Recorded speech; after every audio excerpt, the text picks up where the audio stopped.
Good morning. Thank you for being here. We have been out since about 4:30 this morning. The great men and women of law enforcement have been working on this operation for days and days, and probably weeks. Early this morning, one of the top leaders of MS-13 was apprehended. He was the leader for the East Coast, one of the top 3 in the entire country. Right here in Virginia, living half an hour outside of Washington, D.C. He is an illegal alien from El Salvador, and he will not be living in our country much longer. He's in custody this morning. One of the top leaders right here near our nation's capital. I just cannot thank Governor Youngkin enough for his leadership in this effort. This has been a joint effort with state and local agencies. FBI Director Patel, thank you so much. Terry Cole, Virginia Secretary of Public Safety, our U.S. Attorney, Erik Siebert, DHS Secretary Noem, of course, who is in El Salvador, the home country currently of our illegal alien. DEA Acting Director Maltz, thank you. Our U.S. Marshals Service, ATF, all of the members of our task force who have been working tirelessly. We were out at that scene this morning, and what we saw was second to none. Teamwork, everyone working together. You know, someone made a great point, no egos. It was a team. You could not tell who was with what agency. Everyone was working as a team. And the most important thing, all of our agents were safe this morning, all of our law enforcement officers, and the bad guy is in jail. That's what matters. That's what happened. America is safer today because of one of the top domestic terrorists in MS-13. He is off the streets. This has been an ongoing directive of President Trump. His directive to me when I became Attorney General of the United States was very simple. Keep America safe. Make America safe again. And that's what these men and women have been doing tirelessly every single day since Donald Trump took office. We want to make our streets safer. We want to make our schools safer. We want to make your neighborhood safer. This guy was living in a neighborhood right around you. No longer, thanks to the great men and women of law enforcement. This task force that we have created is remarkable, using incredible technology that we will not discuss to catch and apprehend these horrible, violent, worst of the worst criminals. MS-13, they are organized, they are violent, they are committing homicides throughout our country. They are one of the most dangerous gangs in our country, and we are going to fight until they are completely dismantled. What I want to do, I want to have other governors, other law enforcement officers come here to Virginia and see this amazing task force, Governor, that is led by our agencies and Governor Youngkin. And what's happening here in Virginia? Arrests have increased 468% from the same period last year. We didn't need new laws, as President Trump always said. We needed a new president. And we have great leadership standing behind him to fight to keep America safe and make America safe again. We will keep your community safe, and we will continue to do that. It is my honor to introduce to you your Governor, Glenn Youngkin. Thank you so much. Thank you, and welcome to Virginia. What this task force over the course of the last 4 weeks represents is the model of federal resources, stately resources, and local resources coming together in order to eradicate the drug and terrorist networks that exist. And I use the word terrorist because the illegal drug gangs, MS-13, Tren de Aragua, they are international terrorist organizations. And they are resident right here. They're resident across the country. And it requires this kind of task force, this collaboration of Virginia resources, our great Virginia State Police led by Colonel Hanley, our Department of Corrections led by Judge Chad Dotson, along with our leadership at the administration level led by Secretary Terry Cole and Attorney General Jason Miyares, to come together with tremendous resources from the federal government. And systematically, over the last 4 weeks, we have gone to work untangling, gone to work putting together the cases, and arresting these horrific criminals, these criminals that live in our neighborhoods. The arrest this morning was in Dale City in Prince William County, right here in Northern Virginia, one of the best areas in America. And it was one of the top leaders of MS-13 living here, an illegal immigrant, and that illegal immigrant's going to go back to where he came from. But most importantly, it's this effort that has been enabled by the Trump administration. President Trump said, "Get the bad guys." I've been working on this literally for the first 3 years of our administration with little to no help from the senior leadership in the federal government and the Biden administration. On day one, we went to work signing a 287G memorandum. It took us 20 hours to get it done. I was able to deputize our state police and our Department of Correction members to go to work in this task force. I want to thank General Bondi. From the second she assumed her position, she was here with us. I want to thank Director Patel. From the second he assumed his position, he was here with us. Resources, capabilities. But I most importantly want to thank the men and women who every day put their lives on the line. These folks go to work with a bulletproof vest on, and they so rarely have anyone say thank you. And today, they deserve a huge thank you, but they deserve a thank you every single day. Over the last 4 weeks, 340 horrific criminals have been arrested here in Northern Virginia. And that allows me to make one last comment. Local jurisdictions that claim sanctuary city status are absolutely unacceptable. Look who's in your community. Look who's living around the corner from citizens that are going to work trying to build their lives in a place that's the best place in America to live and work and raise a family. And yet we have one of the top 3 operatives from the most dangerous gang in America and the world living around the corner, and you sanctuary cities want to give refuge to them. Listen, it's time for us to recognize that Virginia is not a sanctuary state. We are working to get the bad guys out of here. And if you are a local jurisdiction and not helping us and not cooperating with us, you are working against the safety of all of those men and women that call your jurisdiction home. This task force is a sustainable effort, not a one and done. And that is the most impactful part of it. We get to continue to work together to, yes, General Bondi, make America safe again, and make Virginia the safest state in America. I just want to thank everyone for their tremendous efforts. And now I want to hand it over to the U.S. Attorney of Virginia's Eastern District, Erik Siebert. Thank you, Governor.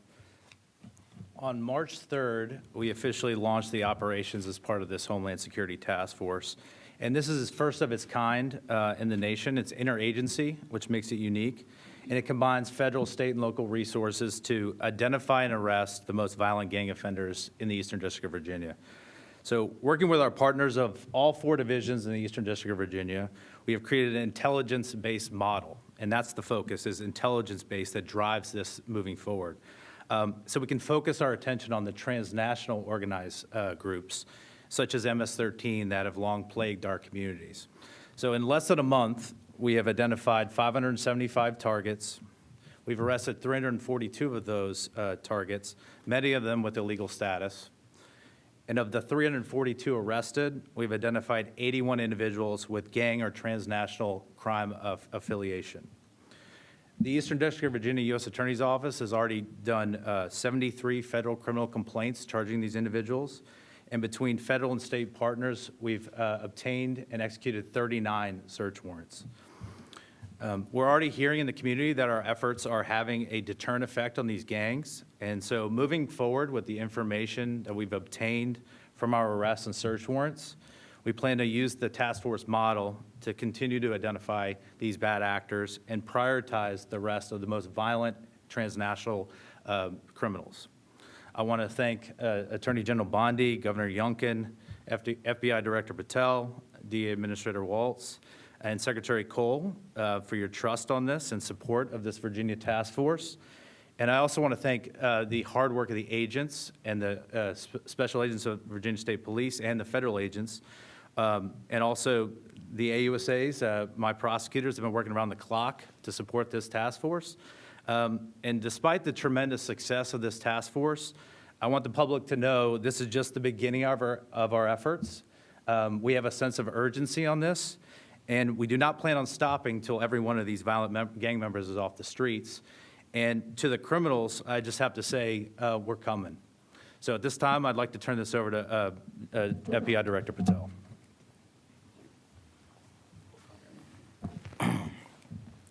This is what happens when you let good cops be cops.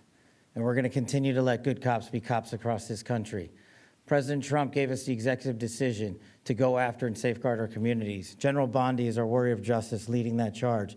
Governor Youngkin, it's an honor to be a partner in this operation with you and U.S. Attorney Siebert. This is the mandate we have. Right now we have an American dying every 7 minutes from a drug overdose. That is a national security crisis we have not seen ever before. We have a woman or child being raped every 6.5 minutes in this country. We have a homicide twice an hour. No part of that metric is a safe and secure America. But thanks to the brave leadership of this administration and the folks that you see here, we are returning our communities to safety. As you heard, we took down this morning a top leader of MS-13. That is not done easily. That is done with brilliant law enforcement. And right here, I'm proud, and I think the governor knows I'm biased, having graduated from the University of Richmond, to have this here in the state of Virginia, here in our Northern Virginia resident agency, with our partnership with our Washington field office and our special agents, our SOS folks, our intel analysts, and our support staff. My priority has been law enforcement across the country, and that will not change. But law enforcement across the country cannot be done just by Washington, D.C. and the federal government alone. This task force was stood up 1 month ago. In 1 month, the brave men and women on this task force from state, local, and federal authorities have arrested 342 criminals in the state of Virginia alone. We wanted this to be a successful model. It is a successful model because of you, because of your men and women on the streets. We have the easy job in Washington, D.C. You take it to the max every single day. You put your safety on the line. You put your selfless desires ahead of going home and seeing your families at night because you care more about safeguarding our schools and our community than you do your own safety. So we will always have the backs of good cops because you have the backs of the American people. And this task force is going to go everywhere it is needed across the United States to bring the form of justice and measured security and safety that our American citizens deserve. It is an America First model because we live in the United States of America. And if you are here illegally, you will not be here any longer. And if you are going to continue to commit acts of violent crime, you will meet the same fate that this individual did this morning. And I just want to reiterate what our partners said behind us. This is not possible without the folks that do the job every single day. And as director of the FBI, it is a privilege to lead some of these brave men and women. And the only ask that I have of you in the community is the next time you see a cop, thank them. The next time you see someone safeguarding our schools, shake their hand. The next time you see our brave men and women of the FBI and the local and federal state police take down a violent terrorist, maybe give them a hug. Because those guys, those gals are the ones that are going to continue to keep our city safe. And we will not stop until this national security crisis is recognized, brought into check, and eliminated. Thank you. Questions? Amber from Daily Caller. Thanks. Hey, Amber. First question is, how long was this individual living in the United States illegally and operating as a leader of MS-13? And then two, MS-13 has been a huge problem in Virginia for several years now. How many members of that gang do you believe are currently operating in the state?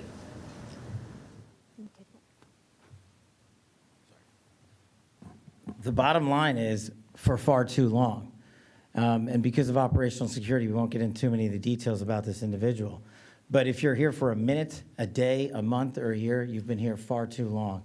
And General Bondi has made it a priority at this FBI that we manhunt every single person committing an act of violent crime. And it should speak volumes that the leader for the entire East Coast was living right here in Virginia, right among us. Question? Can I just add Governor something wants to to that? add I'm sorry. I just want to reiterate that, first of all, President Trump's executive order declaring the drug gangs and cartels international terrorists is critical underpinning to the work today. Second of all, the collaboration now that's available because we have a 287G memorandum in place is critical. And it allows us then to bring the intelligence together to go pursue and arrest someone like this. And I just want to reiterate again, this is new.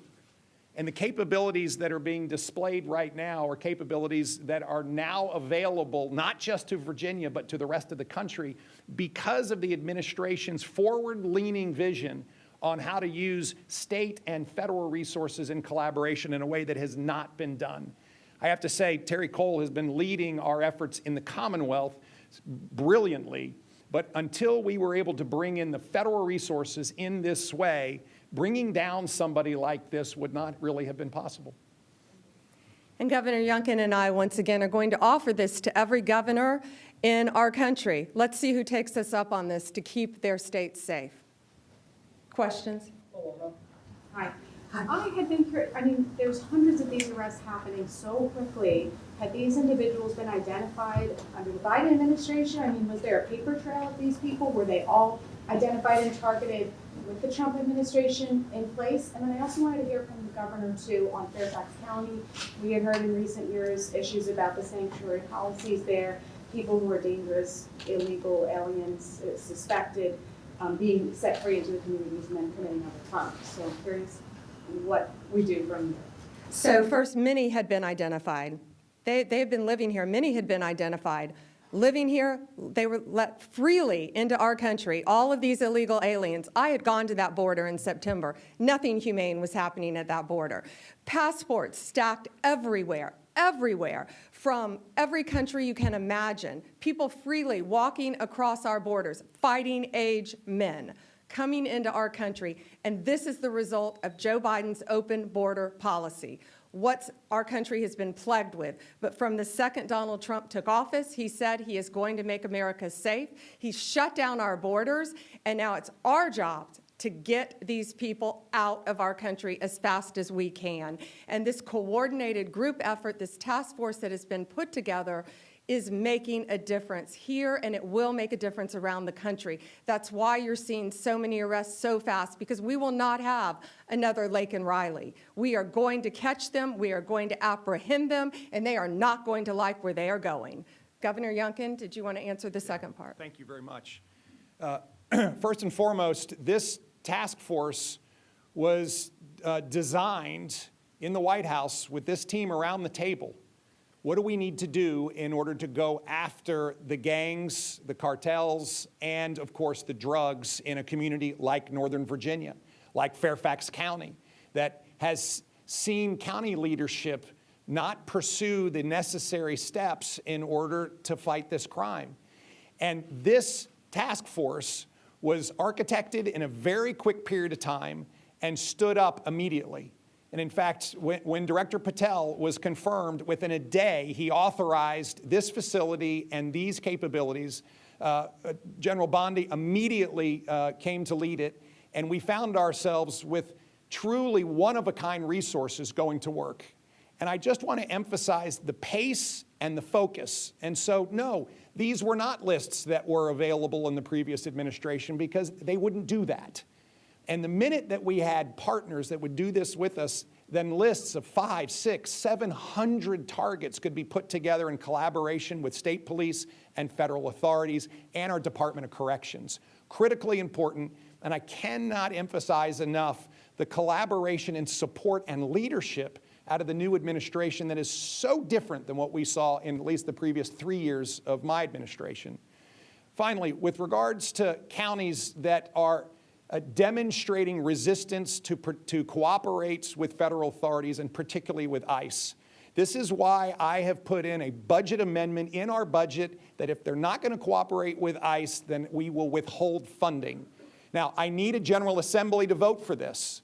And I need a bunch of Democrats to step up and say, hey, we believe in public safety and we're going to hold jurisdictions accountable. And with this budget amendment, we can then hold Fairfax County accountable. But I'm also asking for help from our federal partners to make sure that jurisdictions that are not cooperating with ICE, we can in fact step in. And that's why the 287G memorandum that we have signed with the federal government is so important. It allows me to deputize our state police and our Department of Corrections folks, and we can then step in and make sure that we're taking custody of these folks and handing them over to ICE to be deported. This is critically important. We're not backing off, and I do believe there's an invitation here. There's an invitation for everyone to come together and recognize that criminals, literally one of the top operatives in MS-13 is in a community that would have never thought they were there. And if we continue to have sanctuary city philosophies, that's where they're going to go. And I don't believe any community in Virginia wants someone like this living in their community. And that's why it's so important that we come together, put down all the politics, and work together in order to make America safe again. Thank you. One more question. We got time for one more. Pierre, ABC. General Bondi, good morning. One question on topic and one question off topic. Can someone Of course you have to go off topic. Question number one, can someone describe what this suspect's role was in MS-13 in terms of what kind of activity was he overseeing? All we're saying now, for certain reasons, we're not identifying him by name. He was one of the top members, top 3 in the entire country, head of the East Coast, one of the 3 leaders, and I will say very violent crimes. Anything you can associate with MS-13, he was the leader over it. All of the violent crimes. So he's very dangerous. He should not have been in this country. He's from El Salvador, and he was recruited at a very early age. And it rose to the leadership, and you have to be bad, you have to be tough to get there. But he is no longer tough because he is behind bars. The off-topic question, in terms of the signals chat controversy that's going on, is DOJ involved at this point? If so, why? If not, why not?